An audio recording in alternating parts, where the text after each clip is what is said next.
often, right? Yeah.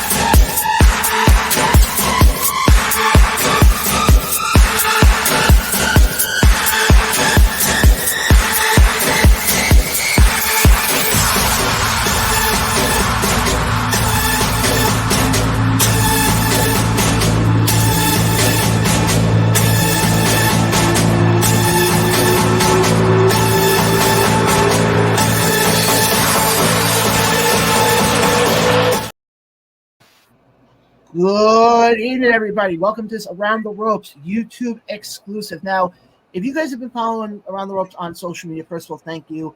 You know that this week is Dynasty Week, and we just had over on our live program, we just had the backstage correspondent, Miss Billy Ann Wolf, and figured let's start off this week of covering the show, having a lot of people on, and also this actually is a historical interview, to say the least. Because we've had on commentators, we've had on wrestlers, we've had on backstage correspondents, we've had on managers, we've had on ring announcers. We've never had a photographer on. That all changes tonight. Joining the program, I said this weekly on the show, one of the best photographers in the New York area. The one, the only, Jason Zuppardi joins the show. Jason, how you doing tonight? Thank you. Thanks for that intro, John. That's pretty cool. I'm doing well. Thank you. Like I said, this was an interview that I was looking forward to. I mean, I'm looking forward to all the interviews I have coming up this week, but this one specifically because this is from a different perspective. Yeah, we've been plans for this interview for a year. Like, it got to the point where it was just a running joke. I'd see you at all the events, and I'd be like, "Am I getting on next week?" And you'd be like, "Let's set it up." And, I never thought it'd actually come true. Hey, it worked out. But before we get into, what Dynasty has coming up this Saturday and all that fun stuff, I want to dive into, a little bit with you. Growing up, were you a wrestling fan? I was. I was a wrestling fan to the point where I knew about what was going on, but I wasn't sitting in front of the television and like watching all the matches and whatnot. I was basically like on the outside looking in type stuff. But I mean, I remember the Hulk Hogan days, the Macho Man Randy Savage, hands down the best ever. So, like, I remember the eras. I've been through it a little bit. So, were you would you say more of a casual fan? Yeah, I'd say I was a casual fan. It's hard because I mean, like, I'm surrounded by fans, fanatics. And you guys will tell me, what year certain matches went on, and I'm like, oh yeah, they did wrestle together. You know what I mean? So it's like I don't have that memory like you guys do, and that's super fascinating to see. But yeah, I would definitely call myself a casual, an invested casual.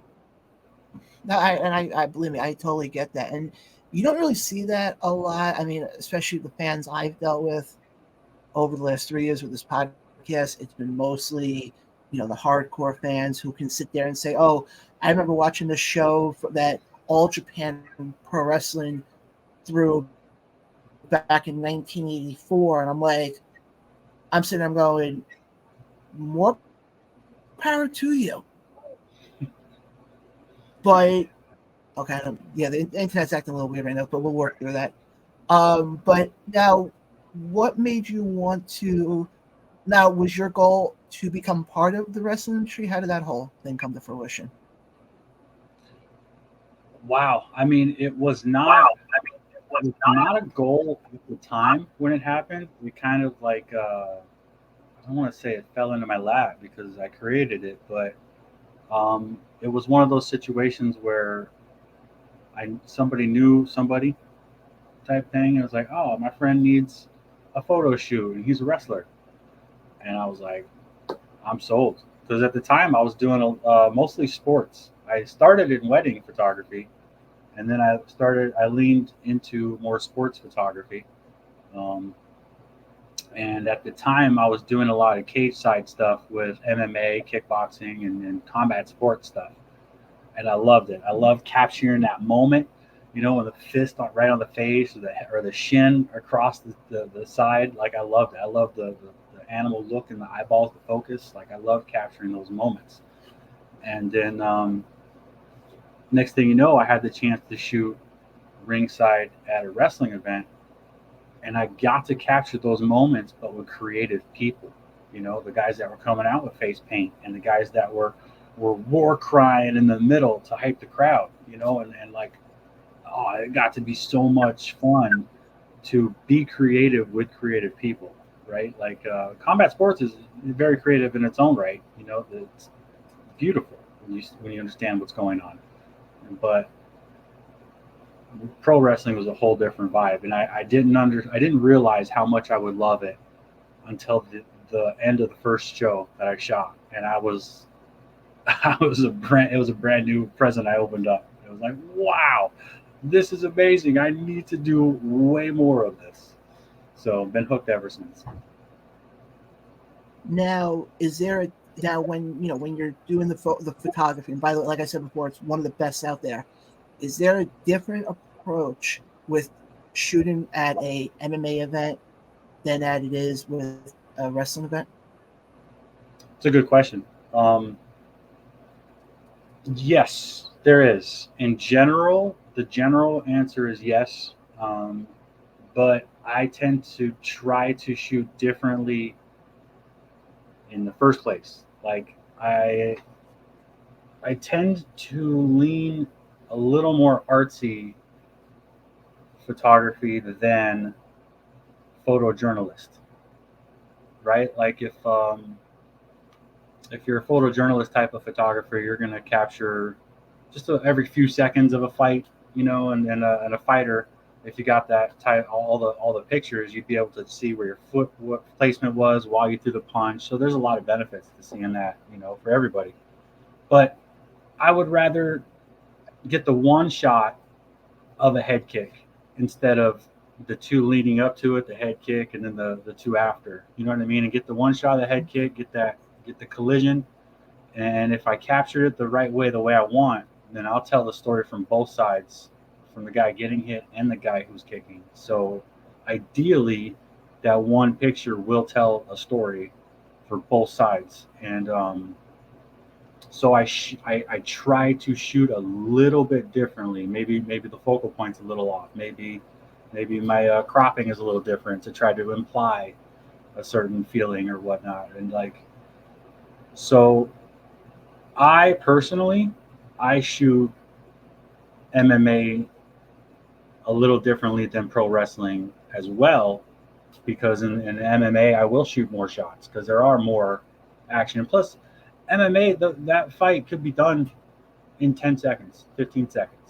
So there's that excitement as well. I mean, a pro wrestling match could also end that early, but there's going to be a lot of build up. There's going to be a lot of story before that happens. So I guess the difference is with the way I shoot and the two different promotions is I try to tell the story with combat sports, whereas wrestling I get to show off their story, right? So it's fun to be able to capture both of those. No, I totally understand. I get what you're saying. Now I know you also do concerts as well. I do.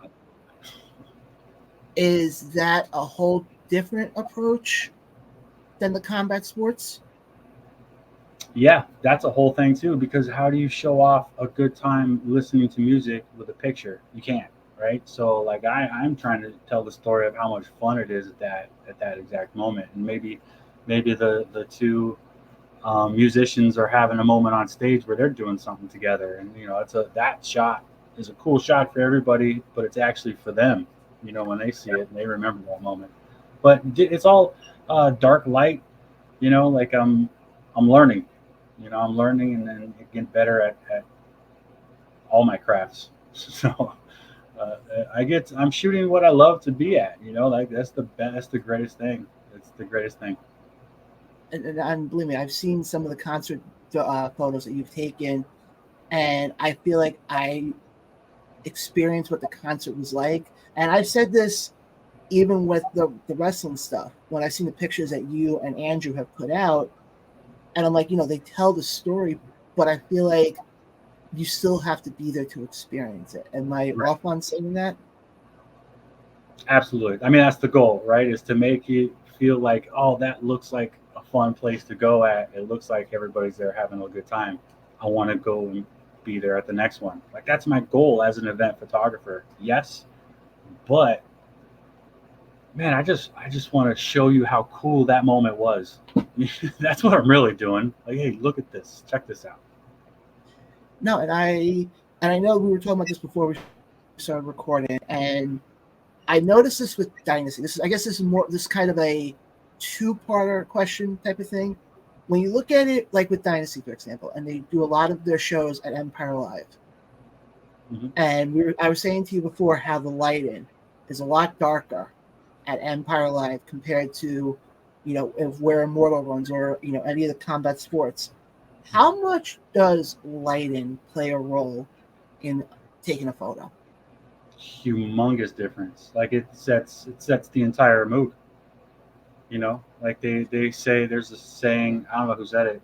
I heard it a long time ago. I mean, the difference between art and pornography is lighting.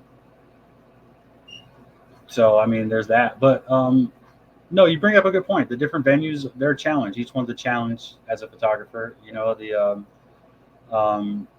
one venue might be at a big gym where it's really bright lights and it's wide open. So to be able to show off the wrestling and that is a different challenge than in, like you said, where Dynasty has theirs down in Empire Live, where it's very, very dark. And to be fair, that venue is specifically a concert hall too. Like that's their main thing. And luckily for us, they have like it's also a perfect wrestling place. I mean, I love the lighting there.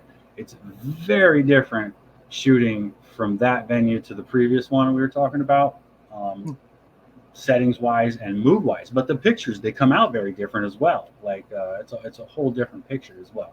So I remember after the first show, the Capital Games show back in October, and I remember sitting there and I was looking at a lot of the pictures, and I'm like, I wasn't on a movie set. I was getting movie set vibes almost. right, right. And then even fast forward to the show in February, same thing. And I mean that one, the room was even more crowded. So I think that I think also played a role into it. But when you look at the two times, and then I know this week show is gonna be up in Watervilet, New York. Hmm. That's the one thing I give Dynasty a lot of credit for is when you see the photos, and this is a testament to you and Andrew. The photos that you guys take really show what's going on, but like I said before, you have to be there to experience it.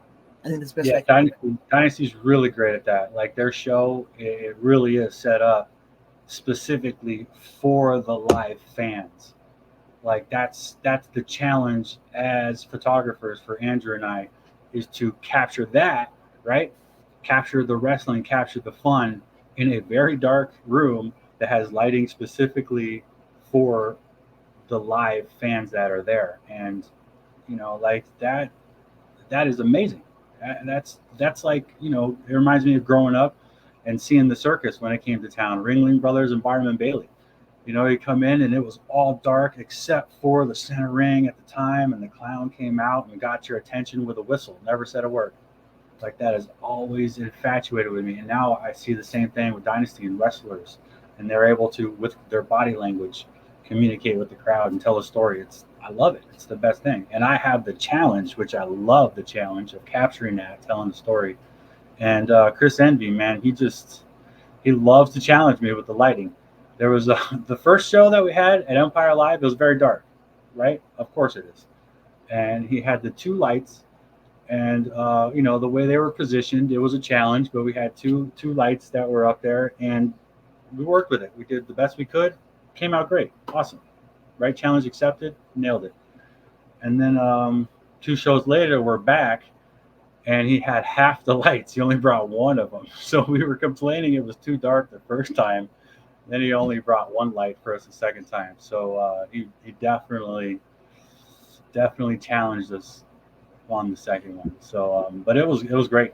It was great. I learned a lot too. Like, Well, I can tell you what, Andrew Elder is phenomenal. He's such a pro. He's taught me so much, and every time that I get to work with him, he tells me so much. Like, oh, did you know your camera can do this? I'm like, what? Level up, like every single time. It's amazing. So, what is one bit of advice? You said working with Andrew.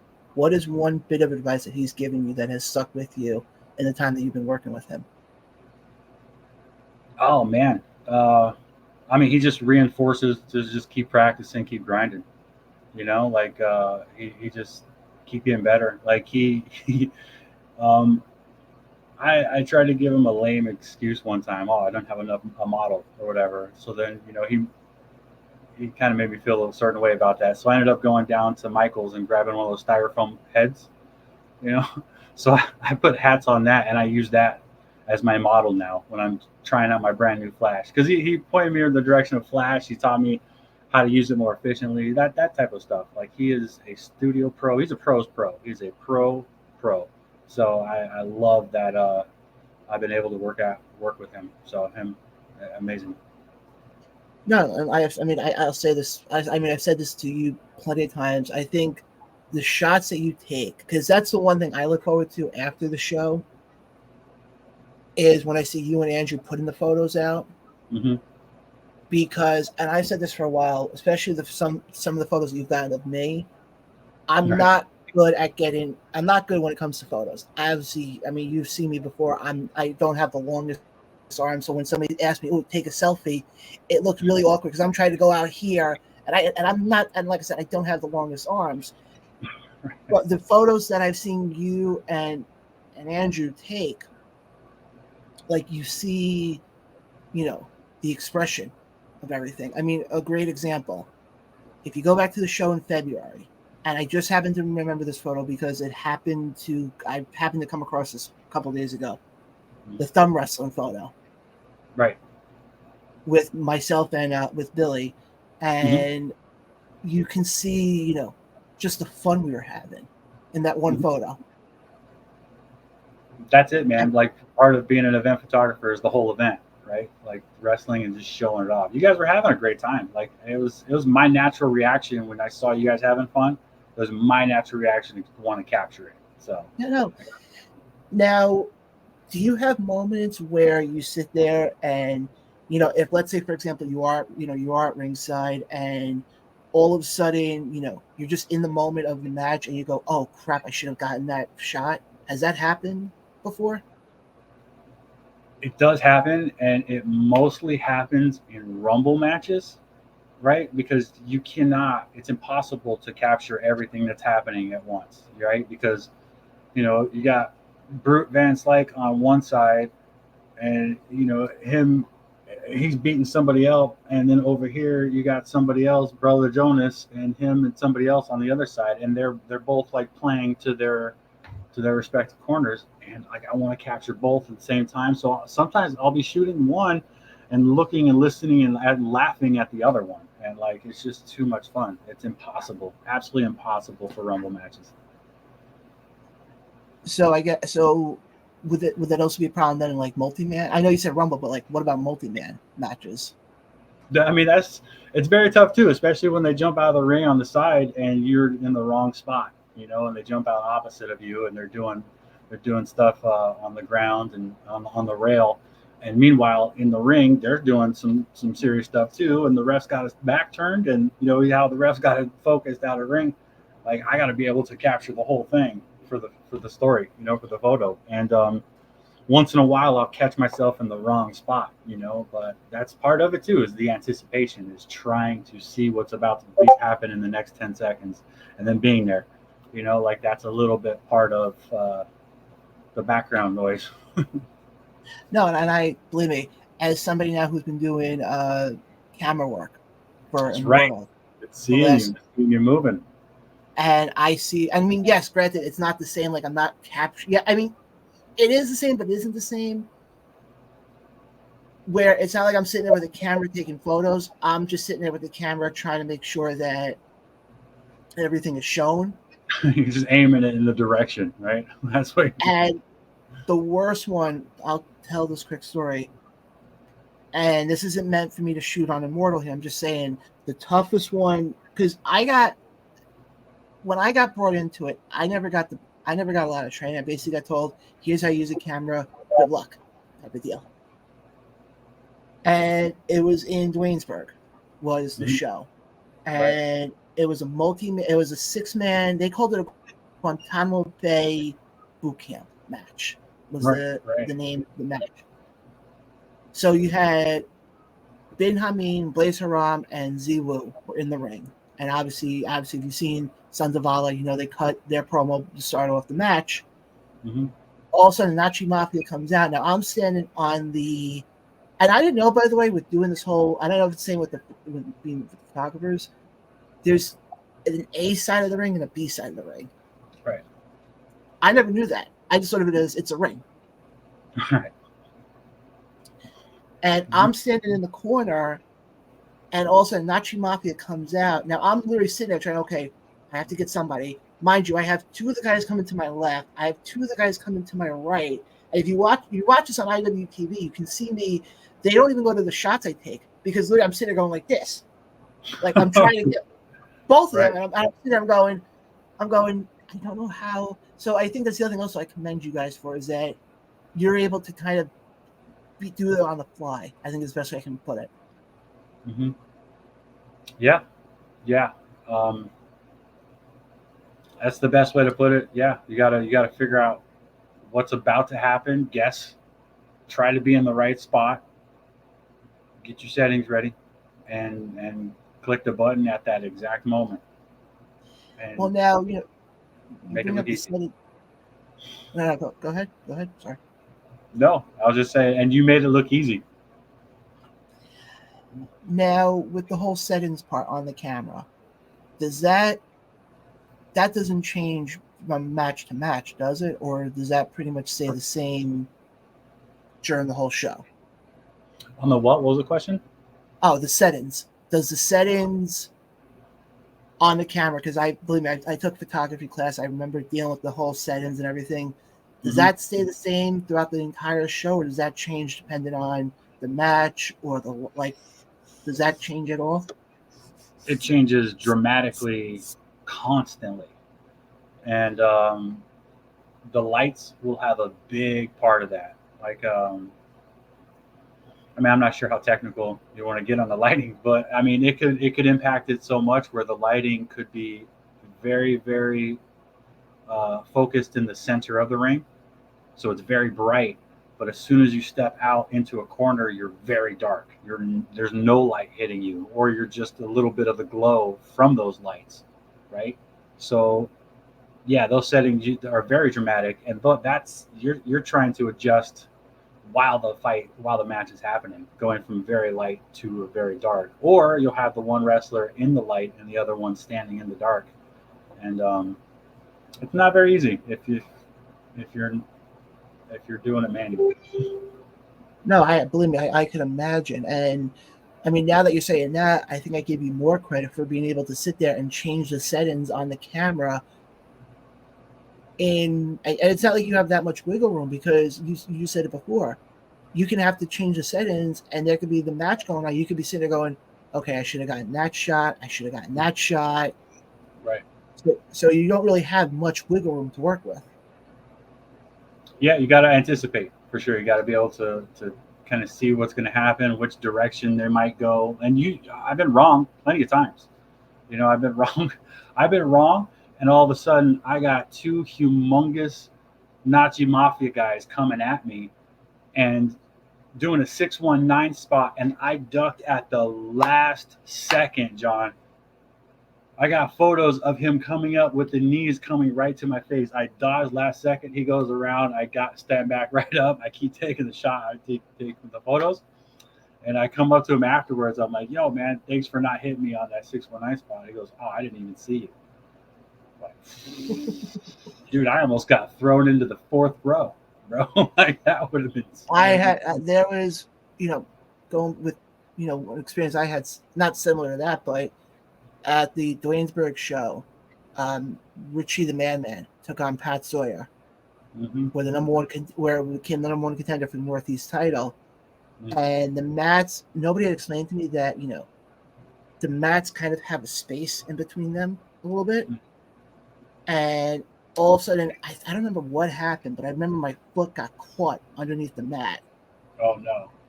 And Pat actually had to grab me before I took a flop. To the point I'm hearing the guys, I'm hearing the guys on through my headset going, "Great, we just lost our new camera guy, and it's only the second match of the show."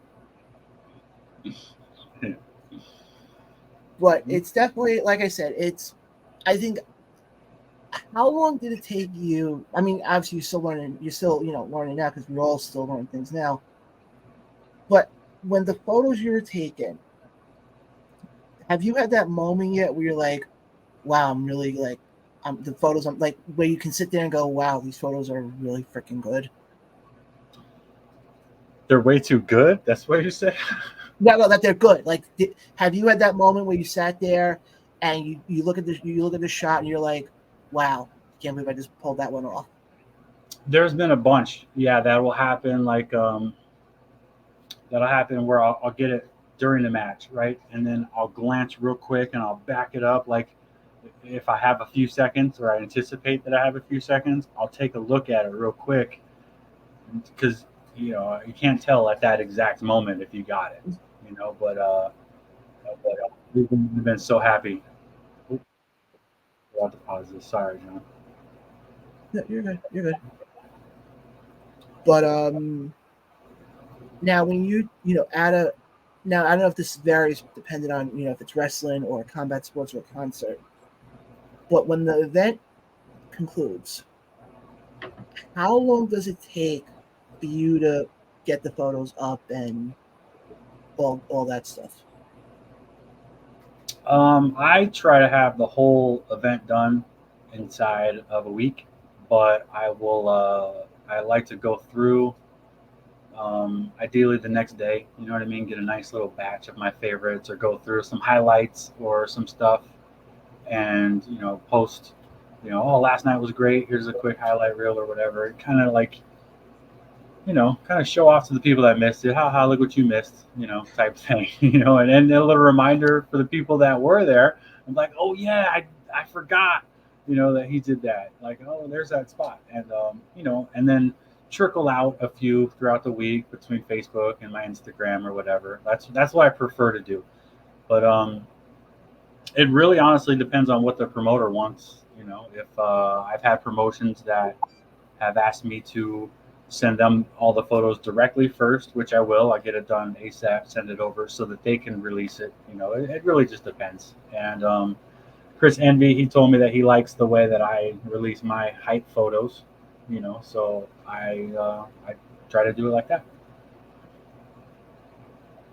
And I was good. I remember the last one it was the one in February when you put out the hype photos, and all of a sudden you'd say, you're like, oh yeah, met former WWF superstars and and John, and you're like, oh, I also got to hang out with John Blaine. I'm like, I'm a celebrity now. Right. I thought you'd get a kick out of that. Oh, I appreciate that a lot. I laughed at it. I'm like, great. Like, now people are gonna think I'm a celebrity, but no, I do appreciate that though. You are, dude. You are the John Blaine. I don't think the world can handle two of me. But yeah, you nailed it. Now I appreciate that. But is there an event in your time of being a photographer that you look back on and you are proud of the photos that you took? Is there one event in particular? Man, that's a good question. That's tough. That's tough because the answer is no. There's no single event where I've been happy with every single photo. You know what I mean? Like, I'll be happy with a handful of photos, you know what I mean, from each event, or maybe, one or two of the best photos, from the whole event. But for an event total, like, man, I will say, I do like going through my galleries while I'm editing, you know what I mean, at the end of it. Mhm. And I will say that I had a recent event, maybe a month and a half ago. It was a ballet. It was the first time I got to shoot a ballet. Shout out to Andrew. Thanks for sending me out on that. That was so much fun. But I was very familiar with the lighting settings and what to do. I was very familiar with everything except for the ballet itself. So it was brand new to me. So I got to experience that, and I got to show it off. And that was one event where going through, I was I was I was happily surprised with a lot of my photos. Maybe because it was a new thing, so each one was a little different. I was able to capture for myself. Just going through. I enjoyed that. Like, I believe me, I totally get that. And I remember seeing the photos from that ballet, and I was like, God, I'm like, Jason, doesn't matter what this guy does a shoot for, but he makes it look like the greatest event ever. Oh, thanks, John. I appreciate that. No, Not very lucky. I believe me. One thing when it comes to me on the show is I'm honest about things. So when I have a really bad picture, you would tell me, right? Yeah, absolutely. You better. I'll find out. I'm gonna put one bad out and see how long it takes you. Absolutely. Believe me, I will be the first one to sit there and go, I'll be the first to sit there and go, really? But the funny thing now is, like, I see, and I'm not shooting on other photographers here, but like I see what other photographers do. Maybe it's because I've gotten a chance to see a lot of your work and a lot of Andrew's work as well. And even I guess you could throw Mr. Dan in there as well. Shout out, Mr. Dan. Yeah. And I see a lot of the other photographers, and I see the pictures they take, and I'm like, why? And maybe it's also because I am ringside now for Immortal, and I'm looking, I'm like, why couldn't you get that shot? That would have been a perfect shot right there, or that shot right there. And I've noticed that now that it's like I'm even getting, when I start seeing the photos from other shows, I'm like, I'm sitting there going, I'm like, Jason, Andrew, or Mr. Dan could have gotten, you know, done a better job. Again, I'm not trying to shoot on other photographers here. I don't want to all of a sudden have like the you know other photographers getting pissed at me. I'm just saying the truth here. No, we're all friendly. We're all friendly. But well, a couple of questions I got left before we wrap up this Sure. tonight. Is there one venue in the Albany area that you do like shooting in the most? Another really good question. Wow. Um, I've been fortunate enough to start shooting more concerts lately as well. Mhm. Um, I got picked up with a group called Mirth Films. You should check them out. They're cool. They cover a lot of stuff around Albany, specifically around the 518 area. And one of the things they cover is live music. So I get to go to these events a lot. I mean, I'm already going to most of them, but I get to shoot them now. They let me bring my camera in, and man, I get to travel around and see these really cool spots now. So it's really tough. Like each place is its own challenge with its own lighting and its own darkness, its own depth. The stages are different sizes. It's all fun. Favorite? That's tough. I Each one has its own challenge that makes it cool. Like I kind of boring answer, but like No, no, no, I totally get that answer, and I asked that because, like I said, I've been to shows, and I basically call Albany my second home at this point. right? I'm in the Albany area now. I think I figured it out between Dynasty and Mortal, and I know UWE isn't Albany, but I still put it in the Albany area. UWE and all that stuff. I think I'm up in Albany now 8, 9 times a year now, if not more. About time to get a PO box up here, buddy. Oh, I've been told by a few people already that they look at me. They're like, why don't you just move up there at this point? You're up there so often. I'm like, At least honestly, it's like, the one thing I love with doing the drive up to Albany is once you get past Mount Vernon and like that area, mhm, and it's like straight on the throughway, that exit 16. mhm. Once you get on there and it's straight on the throughway, I feel like I'm in a different country. Yeah, you do 110 the whole way, man. It's no problem. Well, especially a lot of the times I basically get to the throughway and I'm usually on there for like a good 100 miles at a minimum. Right. So so it's just nicer, especially if it's a nice day outside. And you What's your see average bathroom breaks on your normal average trip to Albany? um, I've actually gotten good now. I've limited them to probably one, maybe two. And that's Do you tend both to get ways. more on the way there or more on the way back? I think more on the way back because what I'll do, and I'll say this quickly, um, because I usually stop for gas Right. after, because it's very rare, except for I think this weekend I have a weekend in June where I'll actually stay overnight Mm. in the Albany area. Most of the time, I'm doing the trip in one day. Right. Going there, I don't like to use the bathroom that much, especially if it's where I sit there and go, okay, I have to be there at a certain time because I'm always afraid I'll show up late, and I don't want it, especially because I'm first getting into the industry now. I don't want to show up late. Right. But coming home, I've noticed it because what I'll do coming home is I'll get gas in the car. Depending on the area, I'll either hold off on getting food or I'll just get something quick at like the gas station, and nothing extravagant at all. Usually it's something to drink and usually like a small bag or something just to hold me over. Right. And then it's usually just smooth sailing home. But I've gotten better. I mean, there was at a point where it would be like 3 or 4, to be honest. Especially on the way back from all like the Yeah, sodas and all the sugary stuff from the yeah, shows. Yeah, yeah, coming back it usually gets me worse than going up to. yeah. It gets bad. I mean, the funny part is when I sit there and I'm coming home from Albany, and I'm like, oh, I mean, there was one time I did a trip back. I don't remember. I must have been coming back from Albany from something. And it was daylight savings. The time had switched, and I had never been in the car with the time switch during daylight saving time. I'm like, wow, I'm doing great time wise. Then also I looked and they're like, yeah, you should be home in about an hour. I'm like, no, it should be 20 minutes. I'm like, oh yeah, I forgot the whole time change difference. That gets real.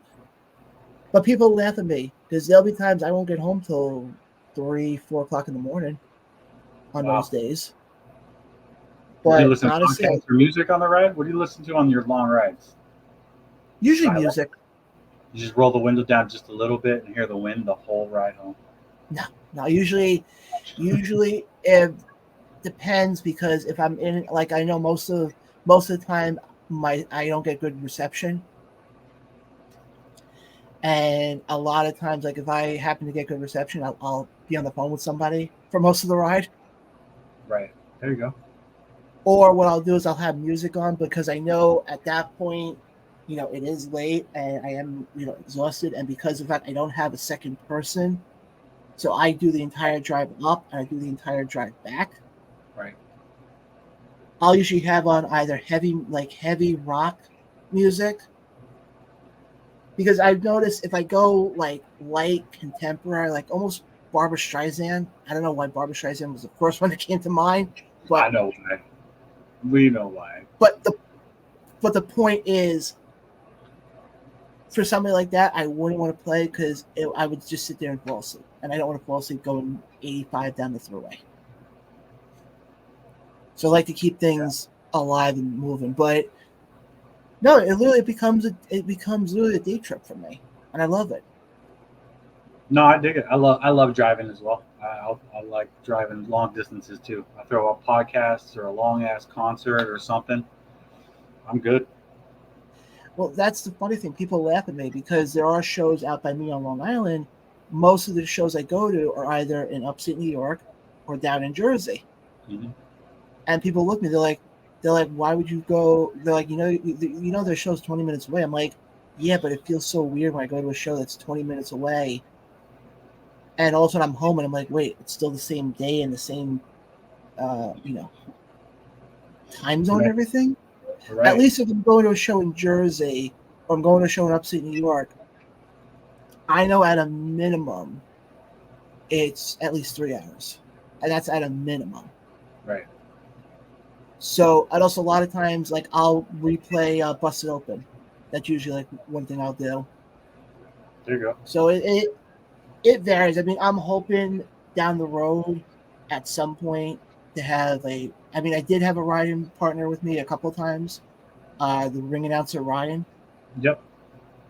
So I've had him on a couple, and actually, we're talking about driving stories. There is one driving story I can tell because I think you may have actually. Were you at the Immortal show in Utica last year? Maybe 80% chance, yes. Because I don't know if you remember, that was the night we had that bad monsoon. We're gonna find out. I'll look it up right now. Do you remember what month? August. I'll tell you. Let's see. August of last year. At the Nexus. Yeah, the Nexus Center. Yeah. Oh yeah. Yes, I was there. That was the night we had the really bad monsoon. Becca was there.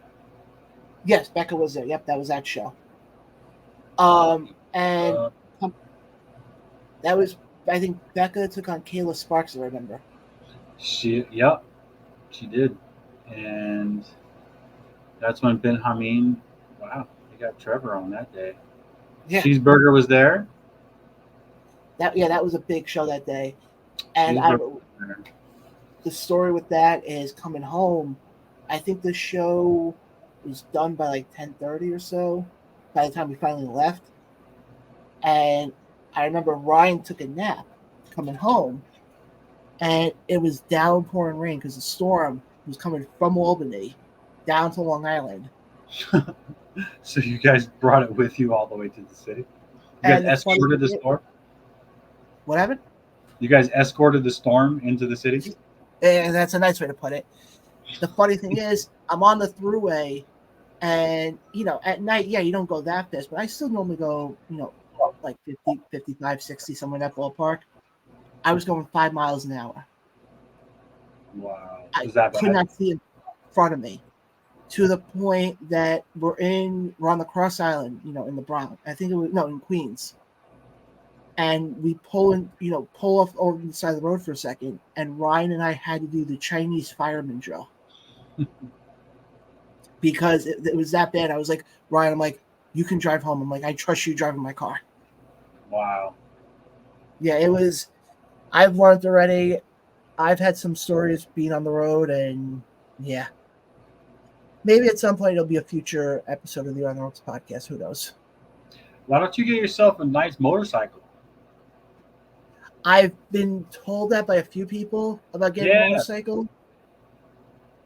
I've definitely been told that, and I definitely want to look into it because I think it'd be fun to have a motorcycle, but we'll see what happens with that. We'll see what happens with that, when I cross that bridge. But a couple of more questions. Actually, what happened?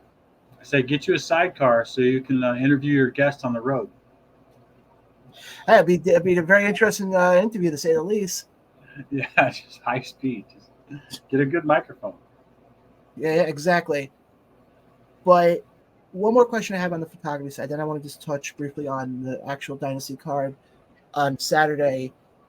From the wrestling side of things, is there one wrestler in particular that you got a photo of and you're like, wow, I can't believe I got a photo of this wrestler? Oh man, that's a good question. I mean, there is a few where I've been like, wow, I didn't expect that. But I think Vicky Guerrero is probably, I know she's not a wrestler, but that one kind of surprised me that I was able to get that shot. Specifically the one of Mr. Man where she was giving him hell in the ring and she points down. She was making a dick joke. a very small, tiny, itty bitty dick joke from Mr. Man. She's making a joke, a tiny, little dick joke, and I get it. it was real quick. She just went like that real fast, and I caught it. I got that exact moment, and Mr. Man's the best. He was in there. The reaction, the face expression. I mean, you probably have seen the photo at some point, but that's one of my favorite photos of her because that's a story, and you can almost hear that photo going off. So yeah, that one. But there's been a few. There's been a few where I've been like super pumped, like Dirty Django. I've been able to capture him a few times, but the first time I was pretty pumped when he was coming around. But there's a handful for sure. Like I said, it blows me away when you get to be on the other side of the barricade. Very big difference. Like, have you had to dodge chairs yet? No, I haven't had to dodge chair. The one thing I know they've always told me, especially doing the camera work, is make sure you know where you are. So Yeah. I'm constantly, and I remember going back to the Guantanamo Bay boot camp match for a second, and that match had everything, and it had street signs, it had kendo sticks, and I'm sitting there, and I'm like, yep, I'm gonna get hit. This is gonna be the match where all of a sudden Ben Hameen's gonna take a kendo stick, and the guy's gonna duck and whack me in the side of the head or something. I knew that was gonna happen. Right. Or he'll hit with the kendo stick, it breaks, and it flings off right at you. Right. Unintentional type stuff can happen all the time too. Like we wouldn't mean it, and it would happen. So you got to be aware for sure of that stuff. No, it definitely is. It's much different. I've noticed being at ringside for doing the video stuff than it was being a fan. I get to see, and the funny thing is, even going to these shows, I don't really consider myself a fan. Like I'm not sitting there, like I'm constantly walking around, especially if I'm going to like a Dynasty show. I'm definitely walking around because most people look at me, they're like, "Oh yeah, John, Around the Ropes podcast." So a lot of times I don't really sit there and and you're actually going around the ropes nowadays. So look at you. Yeah, see, full circle here. But I want to talk briefly about the card itself coming up this Saturday. Okay. Overall, I mean, I'll be talking a lot about the card this coming week. Is there one match on the card in particular that you're looking forward to seeing, either as a fan or seeing that you'll be able to get some photos of? Oh, that's good. That's very easy, John. That's going to be the women's match. Yeah, I'm looking forward to that. Women's matches. Like, I'm not even sure how it's set up. Like the way it is on the flyer, they're just all there, right? Did they even say what kind of match it is? No. I joked about it during the live show this past week. I said, watch. I said it's going to be a 6-woman elimination match, or it's going to be a 5-on-1 match, or it's going to be something. Well, actually, the funny thing is, I might be able to find that out because one of the guests who I have coming up in this Dynasty week is the general manager of the Diamonds division, Miss Kristen Bell. She might drop some hints on what she's doing. I'm sure she's been busy. She was not happy at the last show. I know that much. Yeah, that's a good way to put it. Yeah, she was kind of busy, but yeah, I would have to say I think the women's match will be a good match just because I don't know what to expect from it. But I think another match. I think it's impossible to even guess of what could happen in that whole situation because we got to find somebody, right? A champion. It's gonna be I don't know. I don't think this is what you're talking about for the women's match. Yeah. I don't think this is for a belt. I don't think Chris is introducing. I don't think any of them are for a belt, but I'm just saying like this. Whoever's going to be winning this should be out front for the belt. Right? Like, oh no, I totally agree on that, and yeah. I think if you do it the right way, as much as I hate to say with Taylor, but if you don't put the belt on her right away, I think it's going to further this whole storyline of how there's a whole conspiracy theory against her. she's trying to prove it too. She's pissed. Them slow counts and everything else, the getting jumped in the locker room. Yeah, she's not happy either. No, and it's gonna, like I said, I think that's one thing. But the other match I'm looking forward to, as as a fan, is Sergeant Fury and Punk. That's gonna be insane. Like, I mean, with Sergeant Fury around, like, why even have a ring? Why even have a wrestling ring? You know what I mean? The whole venue is liable to get messed up. Oh, So, without doubt. And mhm. no, the reason why I'm saying that is I had Fury on the show last week, Mhm.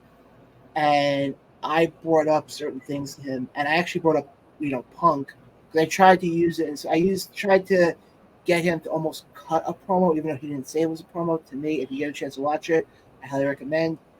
To me, it came off as a promo. It was probably one of the most emotional, raw promos I've That's ever awesome. heard an independent wrestler cut.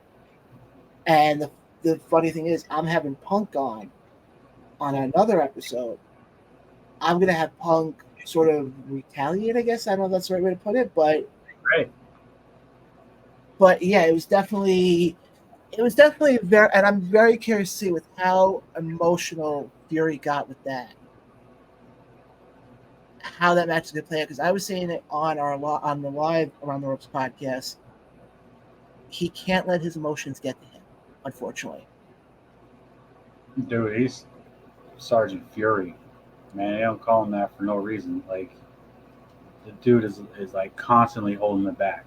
You know what I mean? So, like, if that breaks, that's all we're gonna see is a tornado of fury. So Yeah, that's when I think you tell people in the front row to duck. yeah, the first couple rows, step back. Like, no, we didn't. But Yeah, I think also, he can flip that switch anytime. Like, I see it in matches when I'm watching him through my camera, and I'm focusing on him instead of both of them. Yeah, I see it in his eyes. Like, he could easily hit that switch and just be gone. So we'll I see. I Hopefully, know we'll see what happens. the other match happening that I'm mostly looking forward to is Jeffrey Nova. I have to say it the proper way. Oh, Versus he's Jeffrey Nova. yeah, that's the way Chris put it, so that's the way I'm going with it. Jeffrey Nova. Going up Little guy against, versus the big guy. yep, Brandon Smith, who will have Mr. Man in his corner. I'm curious with this match how much of a role Mr. Man has in this match. So I'm What's the very curious over to see about under the on him cheating? over what as far as how many times he'll cheat. How many times, right? Or how soon? How would you bet that? How would you set up that Uh, bet? I would say I think the better bet would be is him not cheating. Oh, He's a heel. What do you expect? yeah, he's got to do it. Yeah, He, so Nova, it's not a singles match for sure. I hope Jeffrey Nova knows that it's not a singles match. I mean, no, it might be two of them inside, but he's got one person to worry about. I know. But I think also if he's able to get the win, I think he can easily position himself for He's a some crafty big. dude, Jeffrey Nova. No, he's crafty. He's quick and he's crafty. So I mean, this is not just a regular big dude beat up little dude, or the possibility of little dude just outrunning big dude to tire him out. Nah, Jeffrey Nova is a lot more craftier. He's more. I don't know. He holds his hand up like this, so I don't trust him.